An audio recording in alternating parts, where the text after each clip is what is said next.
Today we are starting the third session of a CDC internship panel discussion with Ms. Akanksha Malhotra, Mr. Raghav Jalan, and Mr. Ravi Sharma. Apurva? Yeah, as we know, the CDC selection process is about to start. The students are having a lot of doubts regarding the process and the companies they should apply for and the CVs. So, we have created a list here of the general doubts, and then we'll be opening the panel for questions by the audience. So, Anushka, start with the first question. So, first thing is which we have got in the form frequently is how to prioritize the companies for the selection. So, Akanksha, we may start with you. Yeah. So basically, I think you should always play your strength. It's very important to understand how good you are at what things, and then decide the priority. So I had four shortlists on day one. I had a shortlist from Deutsche Bank, Nomura, Capital One, and Amex. But I knew that Capital One and Amex had certain requirements for ML, and they required set of quant skills, which I did not had a chance to practice for. So that's why I had my priority as Deutsche Bank, and then I chose Nomura, and then the other two profiles. So it's very important to understand what your strengths are, how good you are at things, and then make a priority list. Okay. Ravi? Hello? Ravi, would you like to add something?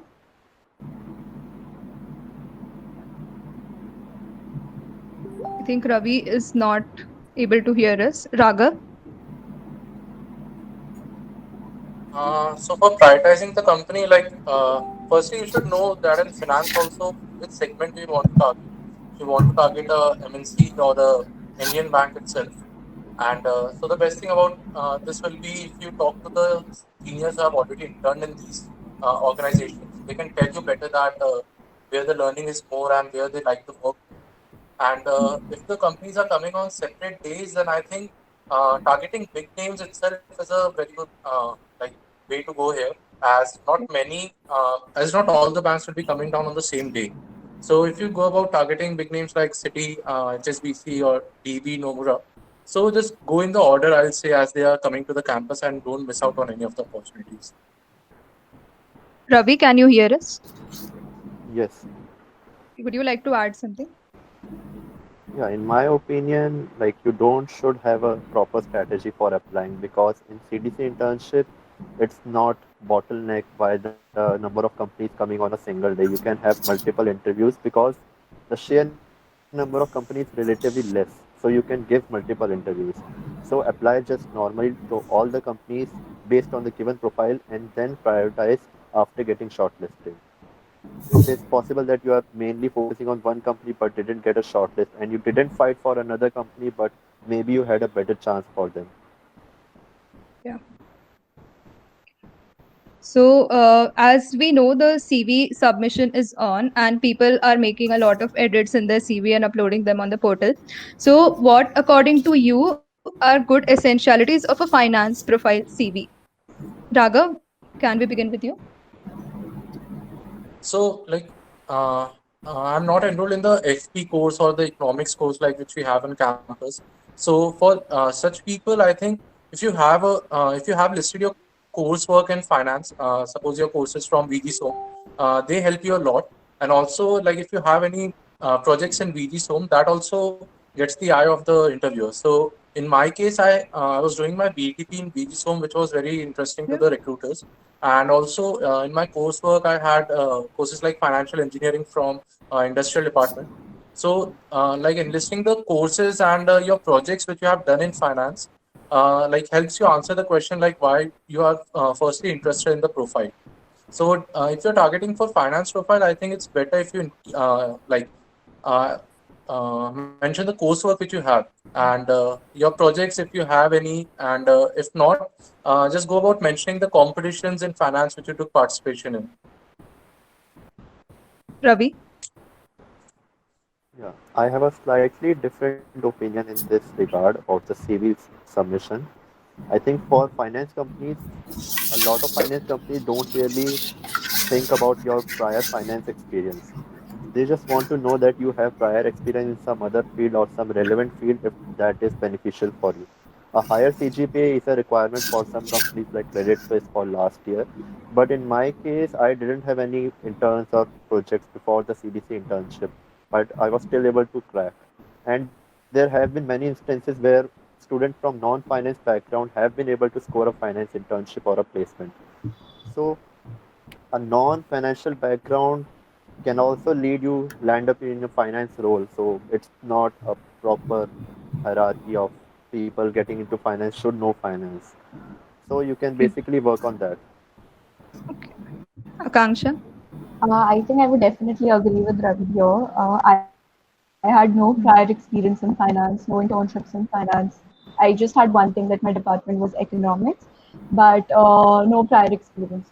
So I think that's not a prerequisite to get into investment banking or land up with a good financial, internship. But I do think they expect you to have a very well-rounded CV in terms of, academic achievements, in terms of positions of responsibility, in terms of they expect a few good internships at least on your resume. I had Okay.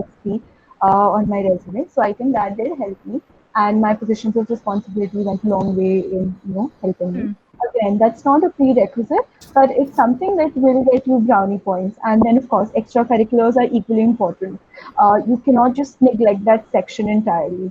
And other factors Okay. such as publications, competitions go a long way in helping you. They do not have to be necessarily about finance, but the sheer presence of those factors on your resume show that you've put in the effort, you're willing to go a long way to Hmm. learn. So these are the factors that count when companies go for a CV based shortlisting. So yeah, it should be a well-rounded CV according to me, and you don't really have to worry about being from a non-financial background. We have a follow-up questions from the audience in this regard. Like, what role does CG play in the shortlisting or any for any company? Are there any company specific criteria or in general there is some benchmark for CV? CG, sorry, I'm sorry, CG. I think it's important to have a decent CGPA, at least for the firms that are visiting on day one, day two, and for generally finance firms as well. Even if you have something above 7.5, I think that should be good enough. Having something below 7.5 may be a little dicey, I would say, but you can always compensate it with other things on your resume if it's a resume based shortlisting or by performing really well in the test. But for a company like Credit Suisse, I think they applied the CG criteria before going ahead with the test. So it's very company specific and very subjective when it comes to the company's preference towards CGPA. Ravi, would you like to add something? Yeah, CGP plays a very important role in financial roles sometimes because last time Credit Suisse had a 8 CGPA shortlist for the test itself. But last year they didn't have any rule and a senior of mine with a 7.1 CGPA got into Credit Suisse. And sometimes the CGP also helps in shortlisting. Like a fellow friend of mine had a great test score, but he had a CGP of around 6 point. So he wasn't able to get shortlisted in HSBC, but I was able to get in because of a higher CGPA. So work on your CGPA, but it's not a hard bottleneck for many companies. Raghav, any say on this? Yeah, I agree with both of them that there's no such a hard bound or any cutoff, but it's always good to have a good CGPA about 7.5 or above, like Kansha mentioned.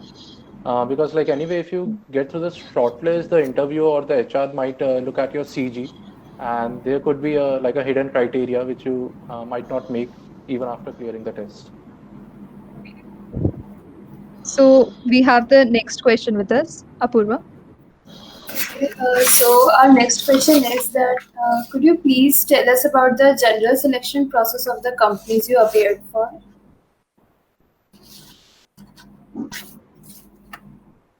Ravi, would you like to start? Okay. So I can only tell you about my role about HSBC because it was the only finance company which I was able to get in. So in HSBC, there was a normal test which includes quant, English, prof stats, some differential equation question, and quick maths. So after the test, after getting shortlisting, there was three different sets of interviews, and all of them focused on different parts. One was a HR plus a CV round. Second was a problem-solving one, and third was a coding round. So it was a mixed bag of different things like coding or problem solving or CV. Depends on your profile and your CV. In my case, because I didn't have any prior finance experience, so they didn't ask me any questions about finance. And since many finance companies look only for the problem solving skills and they don't expect IITians to be really good at finance, so they expect you to learn later on after getting selected. So that's Okay. from HSBC at least. Okay, Akansha, would you like to add something? Yeah, so for Deutsche Bank and I can say this for Nomura as well, both of these companies have a CV-based shortlisting. And after that, for Nomura, there's a GD. For Deutsche Bank, there's no GD. They directly take you through three interview rounds.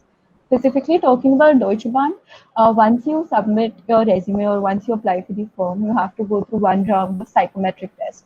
So basically, that is to judge your, fit with the firm, your response to different situations once you're into the job. So they look at those things. For my psychometric test, I did not have a quant section during my time. But the year before, they had a quant section where they asked questions from quick maths, puzzles, and they had a few English questions.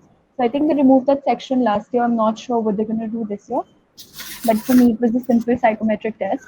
After which they gave us the shortlist of about, I think, 30 people, as far as I can remember.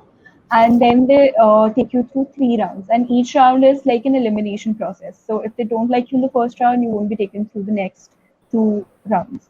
And the first two rounds for me were mainly a mix of CV rounds, puzzle solving, a few questions from probability and statistics, Yeah. guesstimates. They did ask me on that.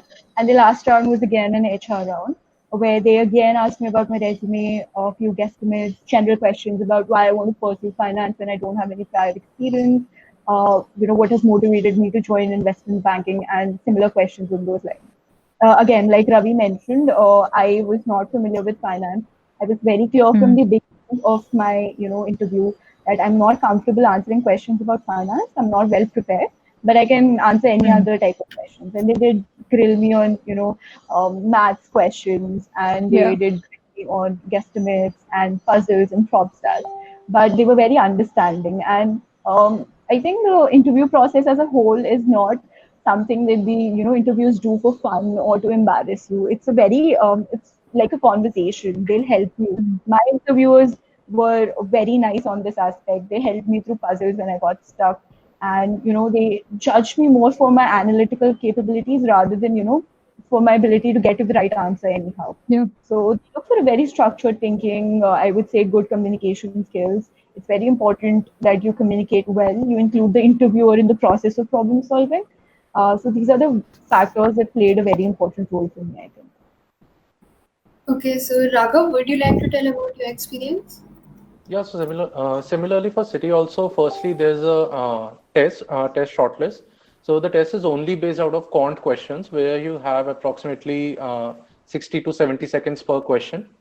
And after that, they release a shortlist of about 30 to 40 students. And there were two interview rounds and one HR round. And the two interview rounds were like not a like stepwise interview. They take both your interviews, and if both the panels like you as a candidate, you would move forward with the HR round. And the interview questions were again here not in finance or analytics or something. They just see your CV and like ask you questions based on that, and also like they judge your like problem solving ability. So in one of the rounds, I had two riddles, and so I went through that. And in the other one, there were CV-based questions and a case. Yeah. So there was a case that how would you make this campus a smarter one? So they were normal questions, like they just wanted to see our problem-solving approach here. And in the HR round, it was completely based on PORs, like what are your teamwork capabilities and how have you handled different scenarios in the past. So there was no like a hard and fast question on finance or analytics or such. Okay, so So I have a follow-up question here. Like a student is asking, how important is competitive coding for getting through the interview process for finance companies? So Akansha, would you like to start? So for Deutsche and Nomura, I can definitely say they do not require coding at all. I am not familiar with, I cannot even write a single code in C to be very honest, because I don't want to pursue that line. And I've never really had a chance to, to, to learn it, and I've never wanted to. So that's not a hindrance at all. I'm not sure about HSBC though. Like Ravi mentioned, there was a coding around there. But Deutsche and Nomura do not expect you to know coding. Like, not even basic knowledge of coding. we have also Ravi? got questions related to machine learning and data science. Are they important for the interview? Ravi? Yeah, first I would like to mention about the competitive coding part. So in most of the financial firms, they don't expect any sort of coding skills from you guys. As Akansha mentioned, there isn't even a coding round or questions asked about in the Yeah. interview. But in my case, the HSBC had a coding test in the online test itself, but it was pretty simple, like simple PDS level question. Like it was about 45 minutes, but I would manage to able to do in 20 minutes or so. Simple for loops question. Like if you know the basic syntax and have a normal problem solving skill, you can get through. And in the interview itself, I had a major strength in competitive coding compared to my quant skills. So I directed them towards my competitive coding skills. They asked me some certain algorithms, and then I answered them accordingly. So in a nutshell, you need not to have competitive coding skills, but at least you should know the basic ones like simple syntax and for loop, so that in case a company asks for them, you should be able to do this. Raghav? So there was no competitive coding questions in the test or during the interview, but like you had a follow-up for ML and data science. So it's a plus if you are equipped with these. So my previous internship experience included data analytics and machine learning over there. So there were like 2, 3 questions based out of that, which they asked because like anyways, at the end of the day, you will be requiring some skills in either Python or any other coding platform because any of your project will involve some coding aspect to it. So it's a plus. So, what were the preparation materials and strategies did you use for the internship? And can you suggest us some resources, for example, books or websites that people can use? Start from Raghav. So the books are for quant. You can many people know there are 2 books which are majorly used, which is Heard on Street and 50 Problems in Probability. So firstly, you should go through these two as most of the times there are always similar questions as well from these two. Other than that, for case rounds, you can practice from day 1.0 and case in point. They are also easily available in many repositories in campus. So you can go through these to prepare for quant and case. Then for finance, I think Ravi and Akansha will be able to answer better. Like if you want to prepare, which will be the good sources. Kanksha. Yeah, so basically, I think quant section has been covered by Raghav more or less. For guesstimates, I would suggest you pick up simple problems around you. So the guesstimates they asked me were, how many bikes do you think are in Calcutta? How many bike users are in Calcutta? Or how many Lux soap users are in Calcutta?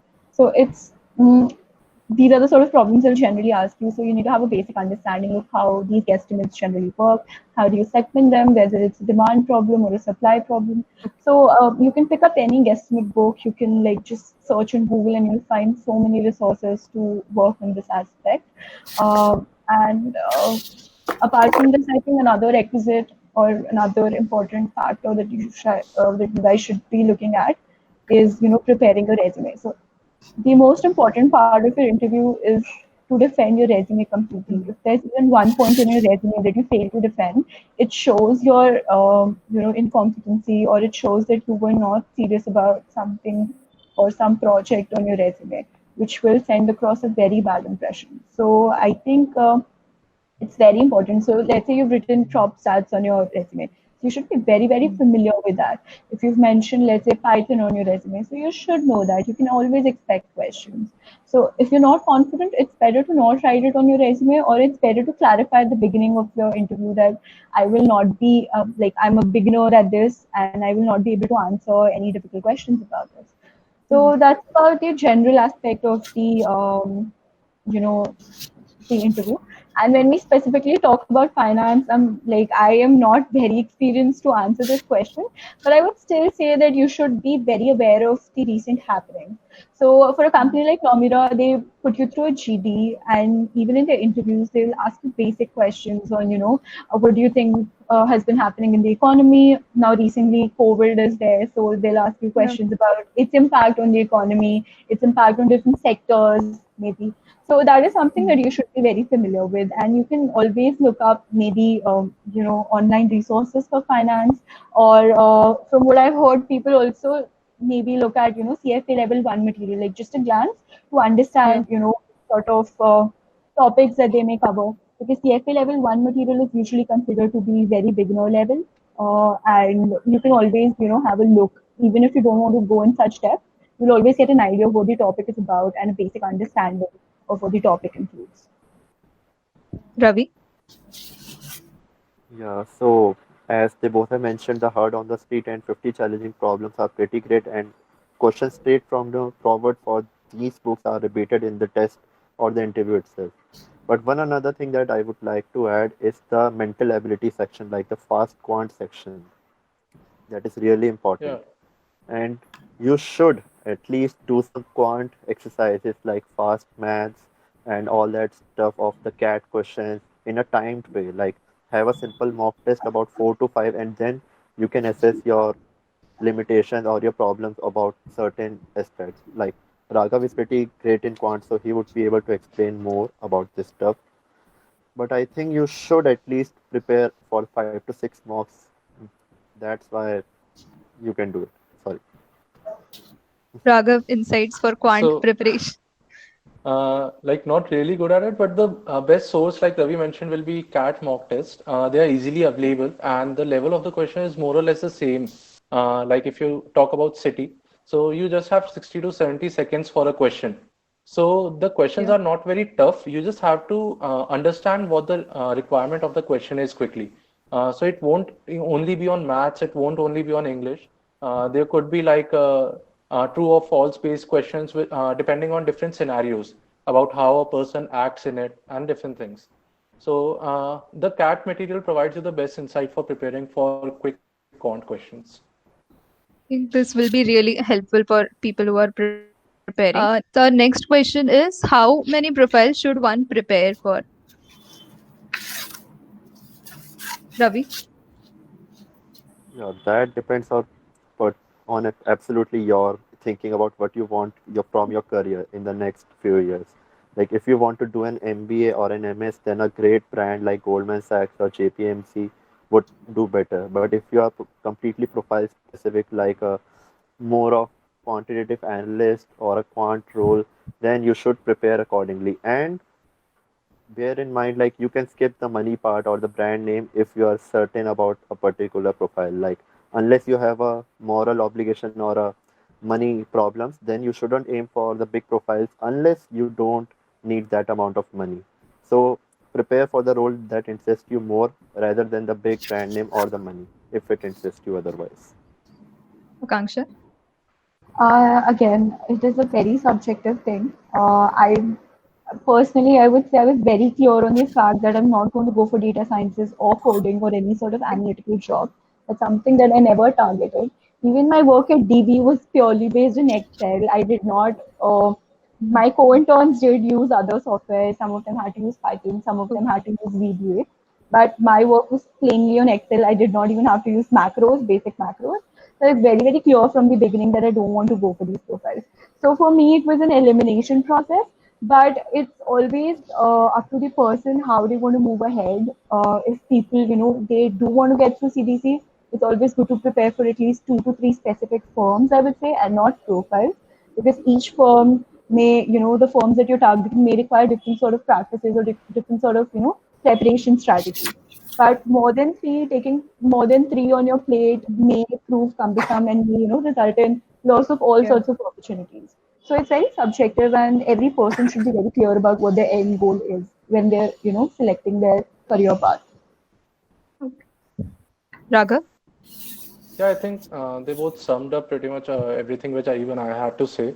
So it's a subjective thing. Depends on person if he only wants to go for data science or finance or coding or even core.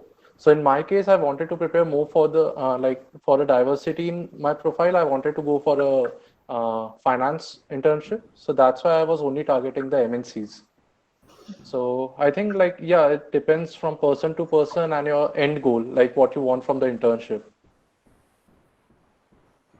Okay, so moving on to the question answer session, we have a question from Rishabh Rathi, and his question is that any company specific resources for JPMC, Morgan Stanley, Credit Suisse, or finance profile only. So, did you use any company specific resources for your preparation? Akansha, would you like to start? Yeah, personally, I did not. I think most of the companies do not look for, do not look towards grilling you on questions or resources from specific books, or, they have something in mind. They'll ask you basic puzzles, they'll ask you basic questions. And again, I would emphasize on the fact that you should be able to defend your resume. That's always the main criteria. And you should be very familiar with the work that you've done in the past. You should know every aspect of the work that you've done. And I think basic communication skills are very important. And when I talk about puzzles, Heard on the Street is a very good resource. I got questions directly from that. Goldman Sachs test had a question directly from that book. So that's a very good resource. If you feel that you need, more practice on that, you can always go to websites like Brainsteller. You can always go to websites like Geeks for Geeks. These are the websites that offer you a lot of resources. But it's very important to narrow down to a few resources and stick to them and prepare them properly rather than just going around everywhere and preparing everything. So that's my suggestion on the resources front. Raghav, would you like to add something? So there are no company-specific resources, and like Akansha mentioned earlier, also the test pattern of DB completely changed this year. So like even preparing for the test, you won't be having a certain like a resource where you know which all sections are going to be asked. So it's better to like get some idea of all the sections, be it English, Quant, or Quick Maths. So these resources are easily available and they are not company specific. Ravi? Yeah, I agree with both of these guys because there is no company resource for in finance profile. There is a different thing about software profiles that you can practice company questions. But in finance profile, you should just aim for the basic quant skills, problem solving skills, a basic coding, and then you can ask the senior who have intern or placement in the same company, ask them about the all the process and how the interview went, and that could give you a better perspective. So, in my opinion, you should have a basic preparation for a profile, but not for a specific company, because everything is pretty much random, and you shouldn't tie your hopes with a certain company. So our second question what we got was what are the maths related things that one need to study apart from prob stats? Ravi, I think you can Akanksha? answer it best. Okay. Yeah.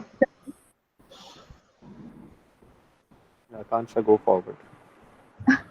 So I can again, for Deutsche Bank, I would say prop stats is the only thing you require. I think from what I heard from my friends for Credit Suisse, they require a little understanding of time series as well. So these are the two topics that you can definitely focus on while preparing for finance profiles, I would say. But HSBC had a more rigorous math section, so Ravi would be able to elaborate, in a better manner on the topics that they specifically asked. Yeah, Ravi? so everyone is bothered about the prop stat section as I've got many queries about this section. So basically, prop stats is not high level, college level mathematics, but simple, basic J level at most. You should go through the basic concepts of probability and some expectation formulas, some conditional probability. Questions from 50 challenging problems are great from brain stellar, I think, also suffice. And for statistics part, they ask about the basic mean, mode, median, hypothesis testing, and some partial differential equation, integration, matrices, like the basic stuff, like only the formulas, and you would be able to go through them if you have a basic speed at least. So one more question. This I think this is the last question we have. The Because due to the pandemic, the internships were cancelled for the second year students. Many of them got the internship cancelled and could not complete their projects as well. So, what other things they can put in their CV in place of these? Raghav, would you like to start? So even in the pandemic, like the students would have gone through some courses. So if they have any course project, they can definitely put it up. If they have any certifications, which included like coursework project at Coursera or any other platform, so they can add it in the project section if they do not have any major internships. Other than that, I think like if the CV is coming up pretty much short, then brush up your courseworks good enough and try to mention more of them Yeah. so that the CV does not look empty at least. Okay. Akanksha? Yeah, so I think I pretty much agree with Raghav here. Other than that, people can always focus on, elaborating more on their PORs, sort of work they've done. Maybe they can give a short description. If they're short of content, then they can go ahead with a short description for the courses Okay. they've covered. Maybe elaborate on a few important points from the courses that they've learned. Maybe talk about their term projects if they've taken any, or projects if pursued with the professor. So these are the things that will help you cover it up. But I would again say that the students should, be more focused on preparing, because these are extraordinary times, and the recruiters would also definitely understand, the situation the Okay. students are going through. Yeah. So yeah. Ravi? Yeah. Similar to Kansha, I think recruiters should understand that many internships has been cancelled, so they should give a bit of leverage to the students. Like, but still, you can do some projects. Like you can use the term project of assignment as a project in your CV, or you can use some self project like found you find some online project and then implement on their own and make a new thing out of them and then list it in them as in your CV. Or you can do some certification courses. Like in my case, in this summer, I have done a CFA foundation course, which is an introductory to CFA level 1 and is a free certification course. So you can check it up if you are in for finance. And Okay. similarly, just do the basic, you can still get a few work from home internship or some projects in the department itself, and you can list them in your CV. But the main thing is about to clear the test. And although the CV will give you a lot of problems if your CV is empty, but you can't do much at the end. So basically, Okay. prepare for the test accordingly. Okay, so lastly, would you like to give any advice for people who will be having their CTC internship this year? Because Yeah. people are nervous and you have been through the process before, so would love to hear Ravi, you. would you like to start? First of all, like I would like to advise the people like don't get too nervous or depressed because of the CDC internship thing because it's just a first internship or the second internship for you guys. If you don't get selected in CDC internship, you can go for the placement. If not selected in the placement, you can switch the job after a few years or a few months.